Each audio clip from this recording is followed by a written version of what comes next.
Welcome to Voices for Water. Mridula, how are you doing? I'm doing very well, Karthik. How are you doing? I'm doing extremely well. Thanks for asking, and been fairly lucky over the last few months. You're talking to us from Madurai, isn't it? How are things there as we speak? It's heating up, unfortunately, and our blink it and miss it winter is coming to an end. That's true. Yeah, yeah. I've always joked with friends of mine. Growing up in Chennai, we have like three seasons. It's hot. It's hotter, and are you mad? Hot. Yeah. Right. Um, Mridula, I've been following your work, in water, and there's so much to talk about in that. Most recently, being Watershed, your book that you released recently. Um, I hope to talk a lot about that and your points of view on this issue overall. But to begin with, um, if you have to start at a point, um, why don't you tell us what the Great Indian Water Challenge is, and we'll take it from there. No, thank you, Karthik, for doing this, and thank you, India Water Portal, for doing this. Also, I think it's great that we're having this show on water because we talk. Everybody understands the climate challenge, right? Everybody gets it, but everybody in speaking about climate talks about the need to cut carbon emissions, and that's critical. But what is less understood is the climate itself speaks through water.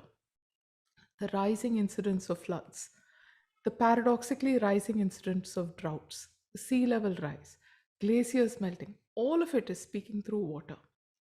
And India, as one of the most vulnerable countries to climate change, needs to get this.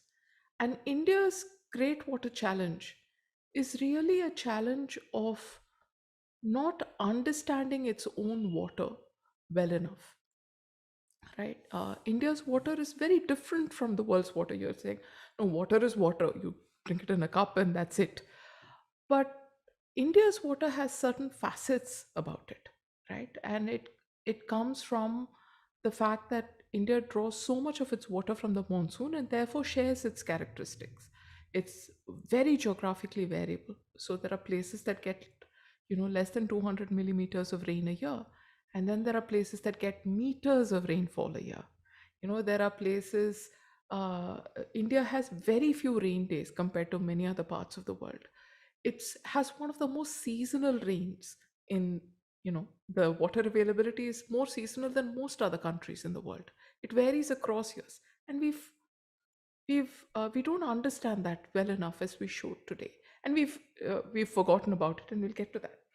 The second part of the Great Water Challenge is we don't value it. We're like in a totally dysfunctional relationship with water, right?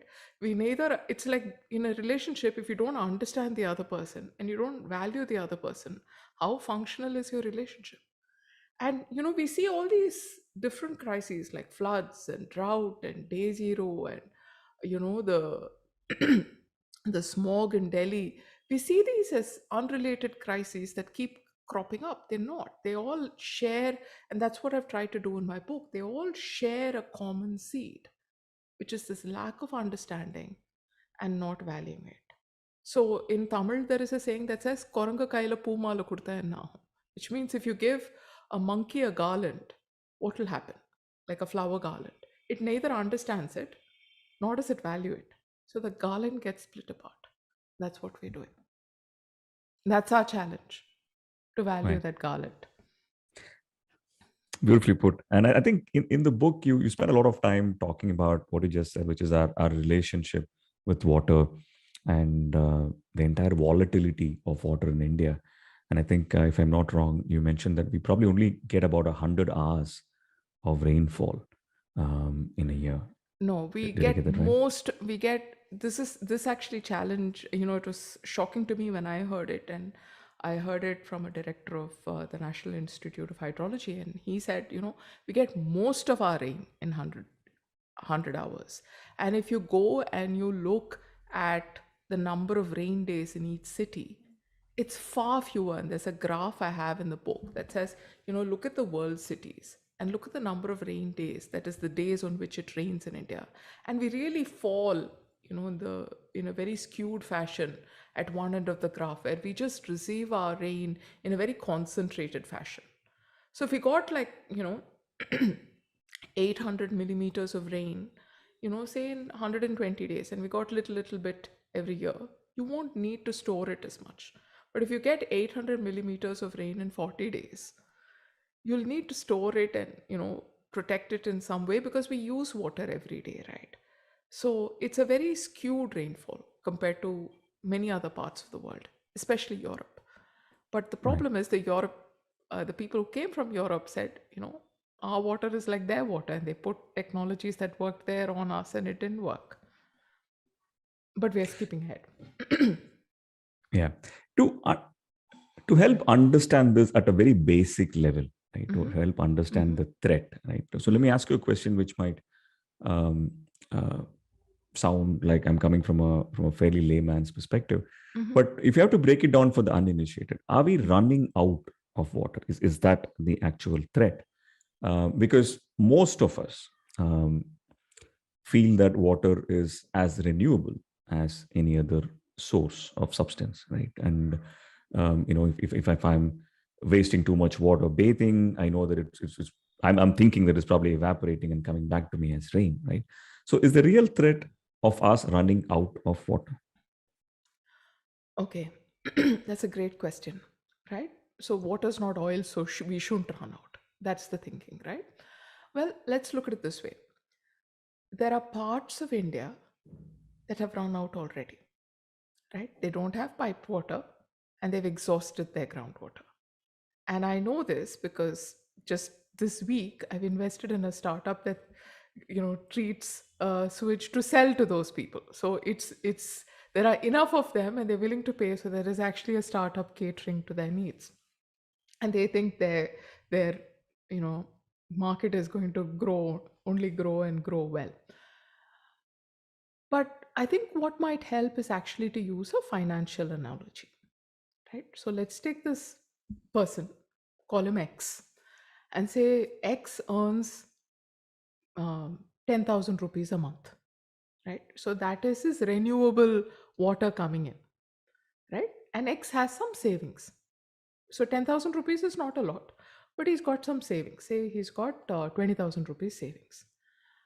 But X has children who need to go to school.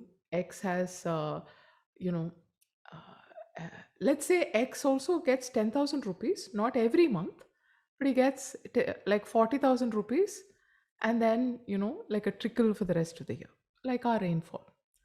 Now, his expenses are every month, but his expenses are 15,000 rupees, right? So there's that 5,000 rupees which he's drawing from savings. So this is precisely what is happening in many parts of India. There is a section of rainfall and water which is renewable, right? So the water you store, right? The water you store under your ground is renewable. But we are all, so many of us are overdrawing that water, not just 100%, but 200, 300%. And like take Punjab, for instance, right? There are parts of Punjab that are overdrawing its renewable groundwater 2 to 3 times. It's happening in Hyderabad, it's happening in Bengaluru, it's happening in Chennai, it's happening in Madurai. It's happening all over, where we are overdrawing what is renewable. Sure, if we lived within that 10,000 rupees, it's renewable, we have enough storage, it's fine. But when you start overdrawing, some of that groundwater has been saved over millennia, right? And we've exhausted that, and that's not going to be replenished that quickly. I hope that answers the question to some extent. It does. It does. In fact, it's chilling when you put it that way, right? Like because then I'm looking at cities like a Bangalore, for example, which Mhm. probably has run out of water many decades back, and we are overdrawing every minute, every second, right? Yeah, and But in Chennai, sorry, just to go on. push it, in coastal areas, when you overdraw water, what happens, right? So you have like this groundwater area which has fresh water, which is not salty, but you're sitting next to a sea. And when you start drawing out all your groundwater, the salt water begins to intrude into your groundwater aquifers. So even if you start putting, fresh water in, it's now salty. So, It's and very, you're very, concretizing the surfaces. So you yeah. have less money going in. So it's when you concrete the surface, to just go on the financial analogy, which I've used in the book, it's like your internet connection is down when you want to draw money from your internet bank. Because once you concrete, your water can't even enter to go and get stored. So it's not renewable anymore. Scary. As you're talking about this, I'm thinking of the many Indias within India, right? And I feel we should probably talk about water security, because today your access to water is not only determined by what is on ground, like we just spoke, but also about economics of how much you earn, or where you live, or in some cases even who you are, right? In terms of caste and everything else, right? But sticking to the core problem, how many Indians, or rather, what is the percentage of India that continues to have weak water security?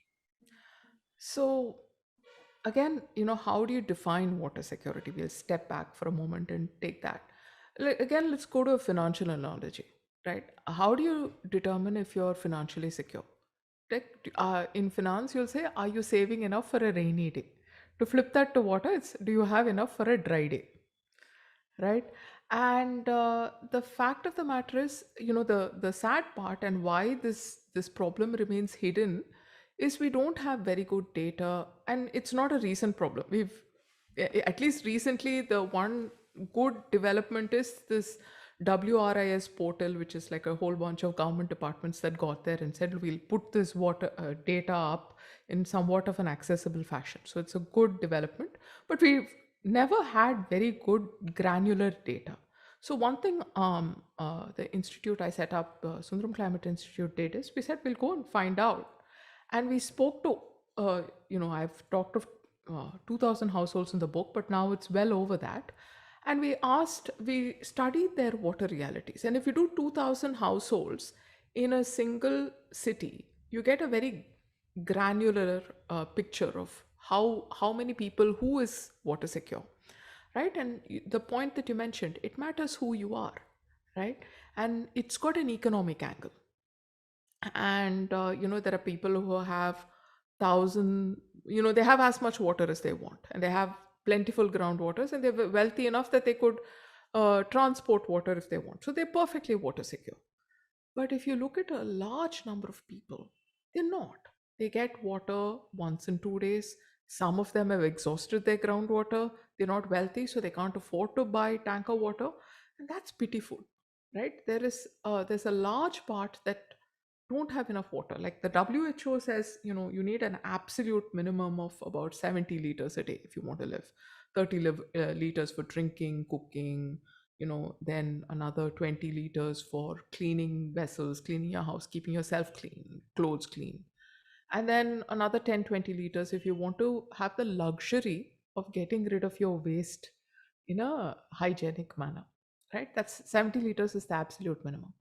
But there is a sizable proportion of the people we spoke to that live on less than 50 liters of water per day per person. And that number goes down in the summer. Remember the seasonality of India's water. So, on paper, it may look that many cities are meeting their water demand. But when you look at seasonality, when summer, the pre summer months roll around, the tankers start coming out for their kill, which is what I've mentioned. Right? Again, in the drier cities, again, because we get our water from the monsoon, during it's subject to global influences like the El Nino. So during El Nino years, our security goes down. But again, moving away from the financial analogy, flip the coin. Are we secure from the ravages of water? Are we secure from floods? Are we secure from, sea level rise? And that's not entirely clear either. At least many of us aren't. And, and that's problematic. You mentioned seasonality, and this is a question that I know is in the minds of most people, right? You know, every year we see newspaper reports on what was the India monsoon, like, and whether it was this, on acceptable levels, on par or below par, etc. What is the role of monsoon in this? And for example, if we were to have a very good monsoon for the next 5 to 6 years, by very good monsoon, I mean excess of rain for the next 5 to 6 years, can we turn back the clock on the problem? I'm so glad you asked that question because the role of the monsoon is central to India's water, right? And why I start the book with a chapter called Meghaduta in the Machine Age, right? Our monsoon was called Meghaduta, the cloud messenger, beautifully put. And the sad part is we got it, right? And all of India's water comes from the monsoon. Either the past monsoon, which is, excuse me, either the past monsoon just stored as ice, snow, percolates into the ground, or present monsoon. And what happens in the present monsoon is it rains, and some of the heavier rain parts are forested, and forests take that rain, trap it, slow it, filter it, and release the water periodically over time as streams, which then join and give us our mighty rivers. So, this Kalidasa, being a poet, captures all of this in one opening stanza of his Meghaduta, right? And once you understand the monsoon, and that's why the first chapter is about the monsoon, you understand why it's seasonal, right? Because that's how it's the monsoon is literally the reflection of how the earth responds to the sun's gaze, and that's why it's seasonal, because the way the sun moves forward and backward, or appears to move forward and backward, that gives us the season, and that's what gives us the monsoon. And because it's a global phenomenon, it's not a local land sea breeze as so many of us thought it was. It's a global phenomenon dependent on the sun. It is subject to other global phenomenon like the El Nino, the La Nina, the Indian Ocean dipole, literally how the oceans and the air, transmit heat and energy over time and space. And so it varies across the years. And depending on where you're located, between mountain, forest, and sea, your share of the monsoon varies as well. So if you're unfortunately located like in the northwest of India, not going to get that much rain, right? If you're fortunately or too fortunately located like the northeast of India, you get meters of rainfall in a matter of months, right? And then if you're sitting in Madras, you get pretty much all your rainfall when the retreating monsoon sort of gives you your rain in the winter, right? If you are in Madurai, you get a bit of everything, right? You get some from the retreating monsoon, you get some from the Vaigai. And so, it's the monsoon is central. Once you understand, like, hey, you're getting all your water from the monsoon, and the monsoon has these facets, and these are the facets of India's water, you've really understood it. Now, the second part of your question: can a good monsoon help us turn it back? Well, it could have if we understood it and we kept our forests intact.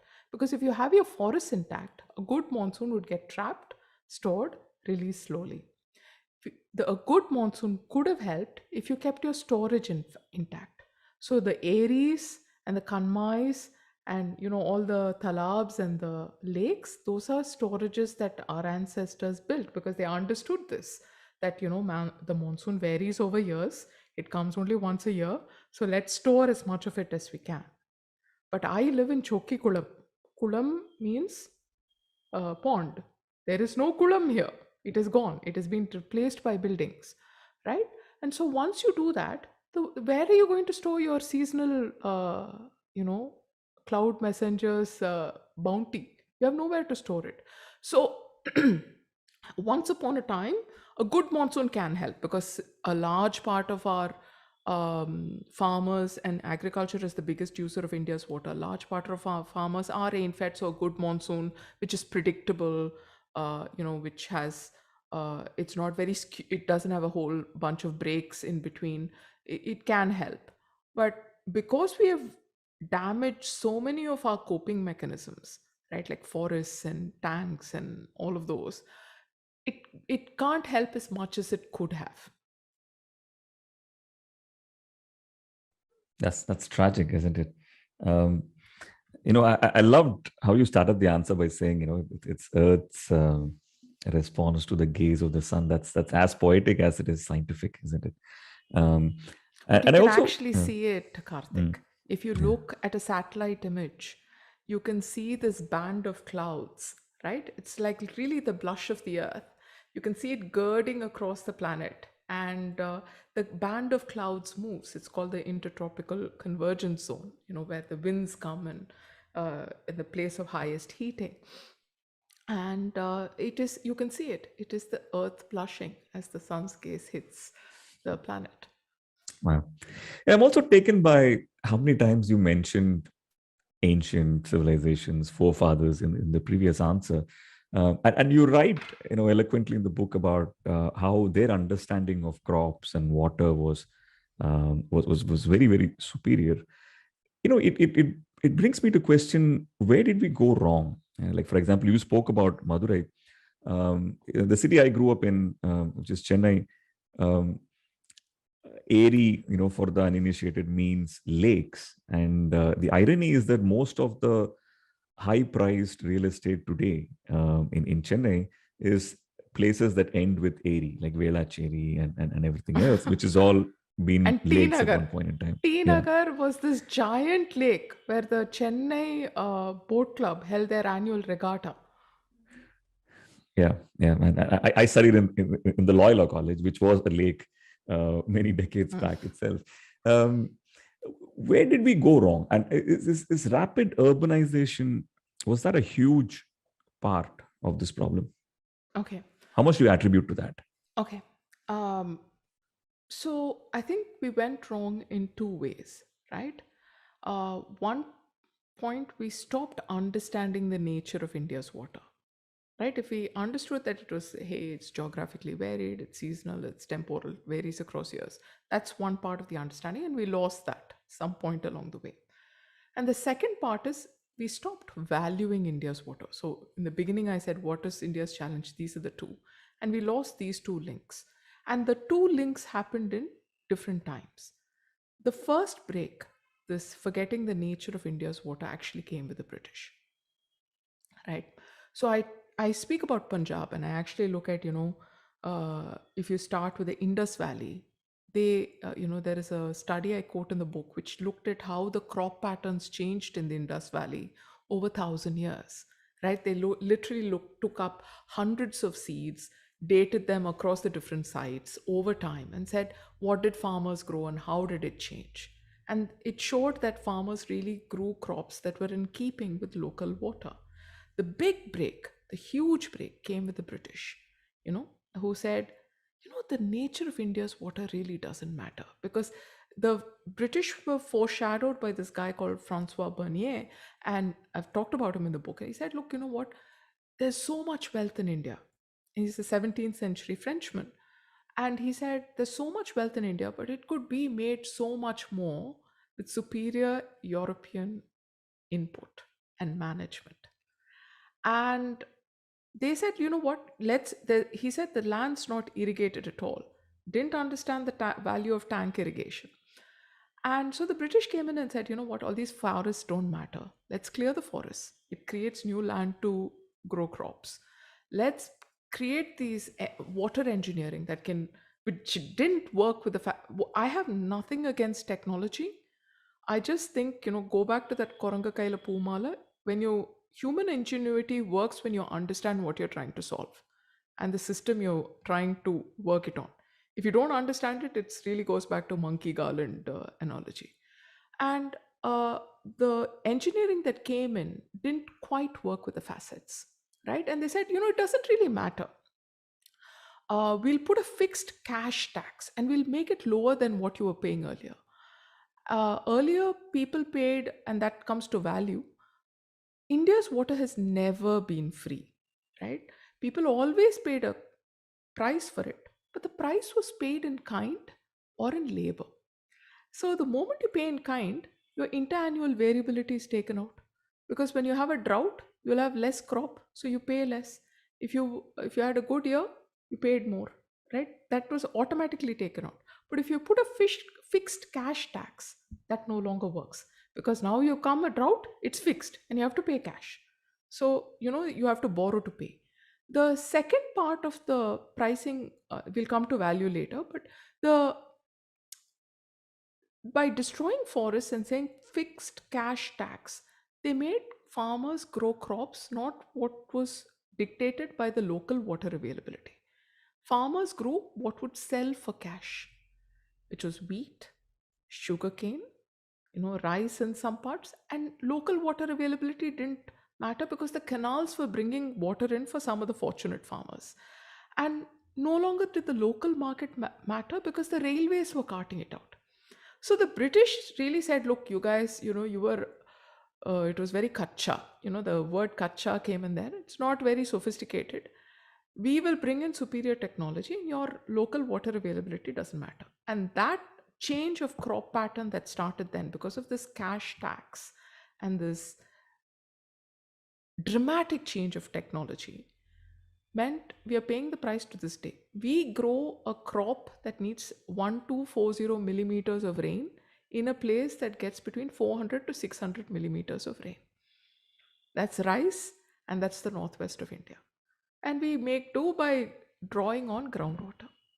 Right. So I think that mental change, the where we forgot the nature of India's water, I would argue came really with the British. But then there's the second part, which is the valuing of India's water. Right. So if you take Chanakya, who I talk about in the book, his water taxes are brilliant. Again, in kind, it's also progressive. You remember in the beginning you said it matters who you are when you get water access. Chanakya's water rates were progressive. So if you're a poor farmer who manually lifted water from an irrigation source, you paid less tax, you paid a lower share of your crops than if you're a wealthy farmer who carted water away using bullock carts or other forms of technology. It was never free. And that second part of not valuing India's water and instead portraying it as something that is free really came post independence. And I think it came with democratic exigencies where new leaders just said, this is something we'll give to you free. And that's problematic, because how can you work with something if you neither understand it not value it? And that's the bedrock of every crisis that looks different. The floods look different from the crops, look different from the winter pollution in North India, but they all share this common seed, which is if you don't understand it and you don't value it, how are you going to manage it? Yeah. It's the way you mentioned the price that we need to pay on water is very interesting. I never thought of it from that perspective. Um, so is it fair to say that there should be eventually actually a price on water, because it is a resource that needs to be valued, but it should be priced differently, right? Would you argue that probably we should have some version of the Chanakya sort of a system in place? Yeah, before I answer that, Karthik, I'm just going to Mm. go back because you asked me, is unplanned urbanization, Yeah, yeah, so I'll just quickly answer that. sure.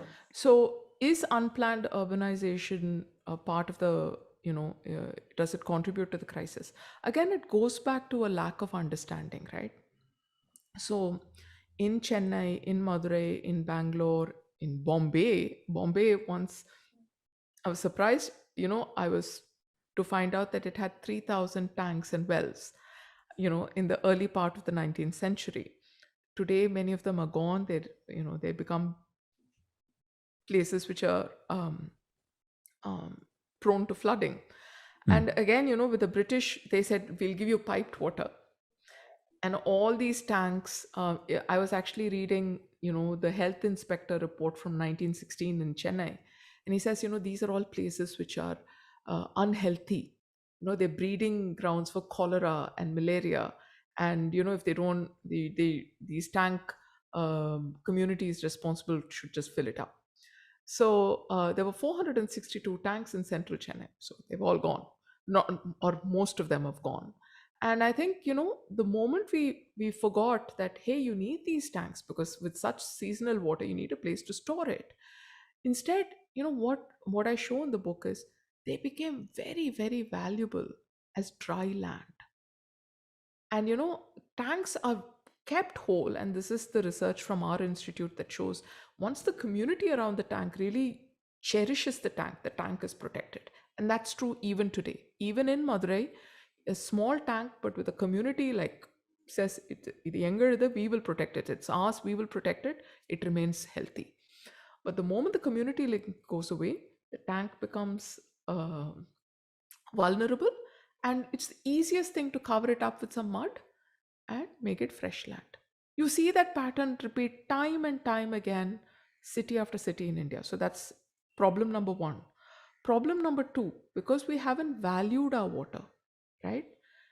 The treating our sewage doesn't make sense to us.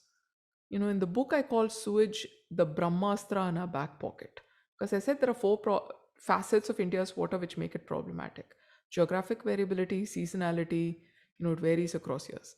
Sewage is reassuringly predictable. It's right there, it's right next to you. There's no geographic variability, it's there every day, right? And so people like, countries like Singapore and Israel have tapped into that, and whereas we've forgotten. So that's the second point in urbanization. The third point is because we don't value it, we don't measure it. Why spend all that money measuring what you don't value? So those are the three things. So we are trying to manage this black hole of a demand, and of course you can't manage a black hole. Right. Yeah. Now that you mentioned this, I'm just wondering if the question I asked you before this is something we should even go into. Just to remind you, what I was asking is, I found that thing interesting that because you spoke about valuing it, should there be a price on water? And by price, I don't mean money. Uh, Why are we saying that there shouldn't be a price? We've In India, this fallacy, this very, very deep, and Rajendra Singh and I were talking, like it's such a deeply held emotional belief today that water should be free. It has never been free in India. People have always paid for it through a share of labor or a share of crops.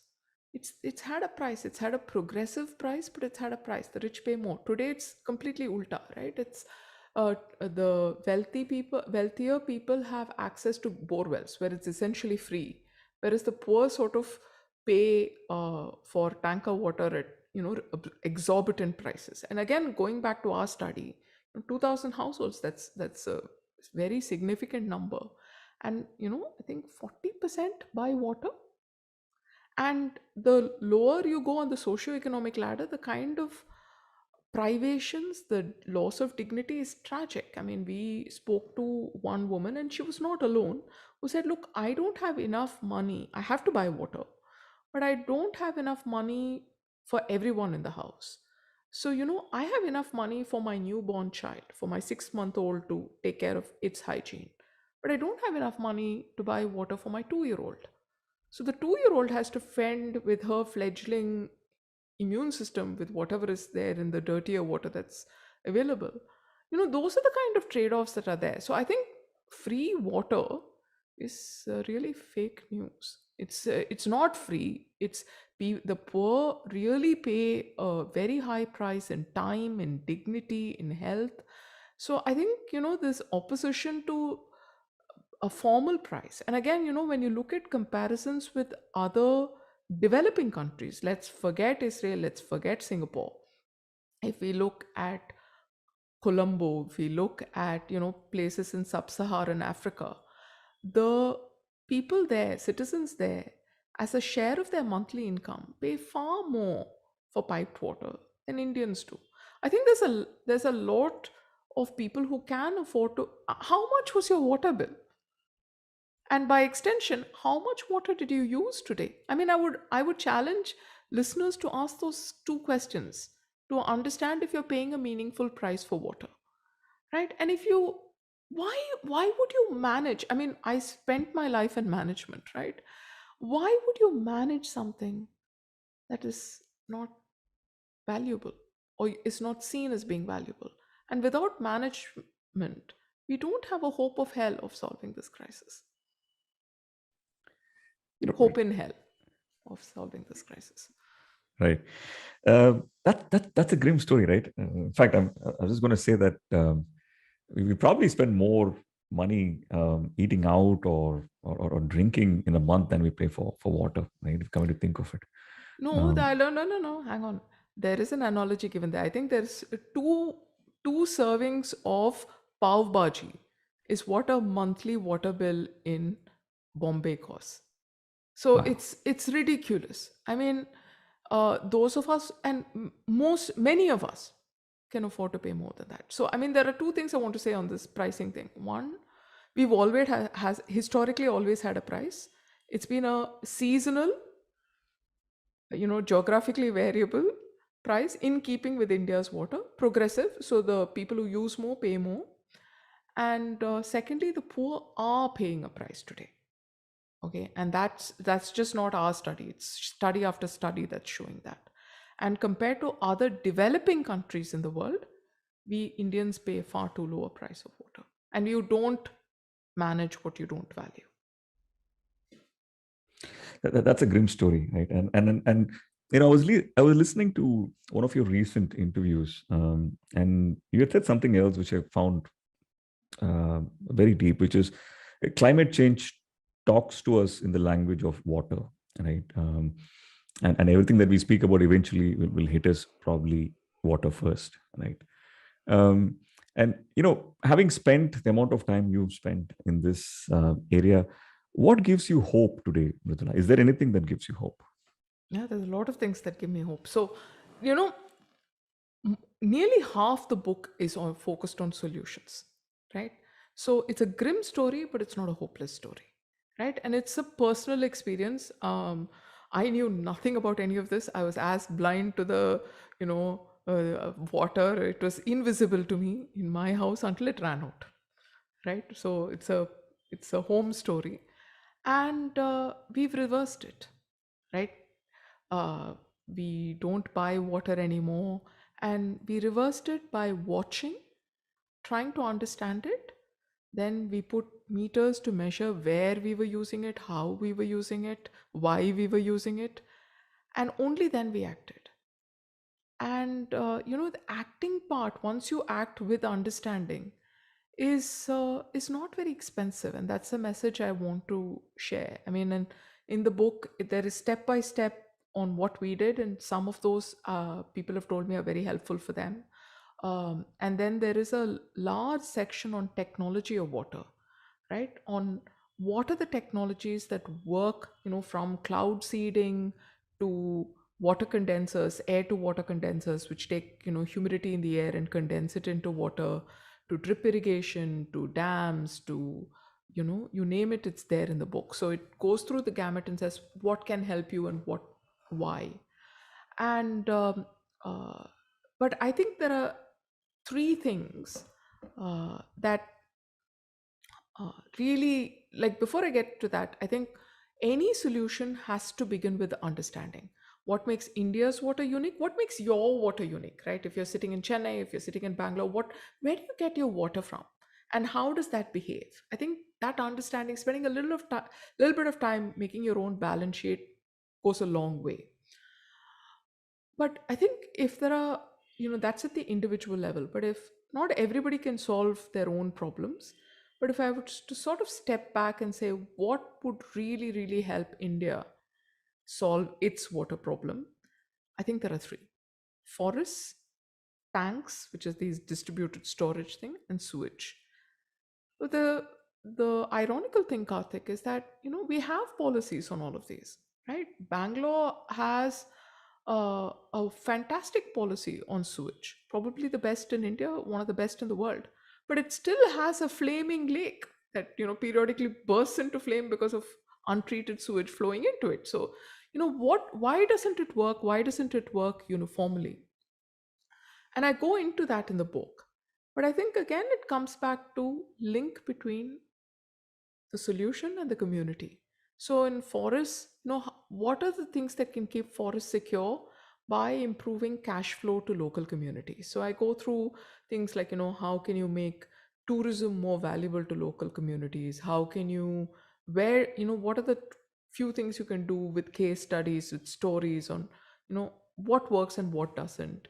In tanks, that's where our research has been.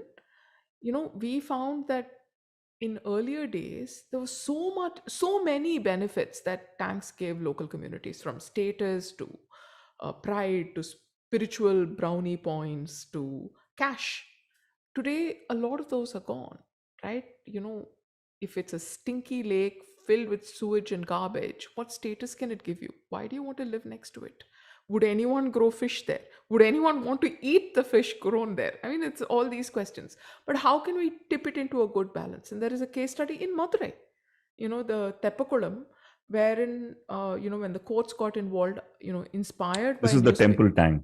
Yeah, the Mariamman Teppakulam is a 8-hectare tank, and with court and government action, and the sparked off by a newspaper article, encroachments were removed and water flowed in after 40 years. And once that happened, from almost no jobs, it went to 43 jobs. And our institute has put up like stuff, people can do to spur tank tourism. And after doing some of those things, we found that the number of jobs created by this one tank had grown to over 100.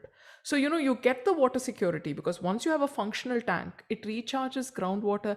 Our studies with almost 100 tanks found that groundwater levels go up by 200 feet once you have a functional tank with water in place, right? And that's a lot. 200 feet of, that's the fillip it gives your groundwater. And you can do that by making sure you reimagine these tanks as job engines rather than just think of them as water, primarily because our water is not charged. So, there's a whole bunch of things you can do. And, why does Bangalore, with a wonderful sewage policy, have this flaming lake? That unfortunately goes back to the price of water, right? Because there are studies there. There are two studies I've quoted in the book that show that once communities are paying for tanker water, basically they're living in day zero. They love their sewage. They just adore it. They do everything they can to treat and reuse it, right? But if you're getting free groundwater, why treat your storage? You're just ticking a mark that gets you past the regulatory hurdle and just moving on. And I've gone into that in more detail, but that's the short answer. So I think a lot of people say, this is the government's job, right? And I think true, true, but with everything there is a nuance and a caveat, right? So again, in our institute, we went out and asked about 900 people, saying, would you vote on water? We actually asked waste and water because that's what we study. And most people said no. So imagine this scenario, right? If there is a small but significant group that says, look, I will vote for you only if you buy a water hungry crop from me and pay me a subsidy for it, right? In a dry place.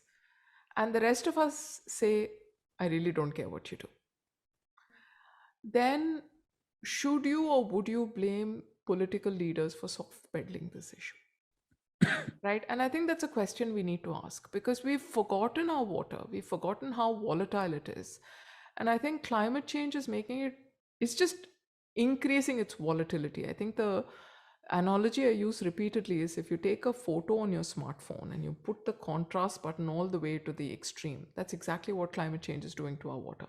Take a photo and it's just increasing the contrast, making dry regions drier, wet regions wetter. And at the time when we need resilience more than ever, we are largely indifferent to water. So how do I got asked this question saying, it should be policy. I'm like, yeah, sure, if everybody got it and we voted on it, we'll get sensible policy which is implemented evenly. But when most of us are indifferent, what you will get is reflecting that indifference. So while policy can be very powerful, given this relative political powerlessness of water, I won't hold my breath. I want to end the episode with one positive action point, right? Of all the things you mentioned, I, for one, really loved what you said about understanding your own balance sheet of water, right? If you were to leave the audience with one thing to remember and act upon, what would it be? Ask yourself two questions. When, how much water did you use today? That's it. And where did it come from? Right? I think if you start with that and make and this can be anybody, right? It can be a person, it can be a factory, it can be a school, it can be a city, it can be a state, it can be a country. Just two questions. How much water did I use today? And where did it come from? And if you have to, since the sewage is the Brahmastra in our back pocket, where is it going? Right? And I think believe, and this I'm talking, with confidence, because those are the questions we asked, and we are water secure. And that's not just one house. In the factory, we ask those questions again, and we are secure. Right? Every individual who has found water security, who have shown in the book, they're all Indians. I mean, there are cities, there are villages who've achieved water security with that. In India, there is, we talk of this political untouchability of pricing water, right? Nobody wants to touch that hot potato. But there is a village in Maharashtra which has 24 by 7 water, where everybody pays, they pay a progressive price. People even paid for the water infrastructure. I mean, they paid a share. The villagers paid their share. And they're villagers. They're not very wealthy. And it's happening in India, and the story is there. So I think just two questions, three, but two, how much water have you used today? Where does it come from? And where is it going? And I assure you, if you ask and answer those questions and act on it, you will find a greater water security in your life. Wonderful. And a fabulous place for us to end this. Mridula, thank you so much for putting this in such an amazing perspective for us. And good luck with all the wonderful work you're doing in this space. No, thank you so much, Karthik. Great. IVM.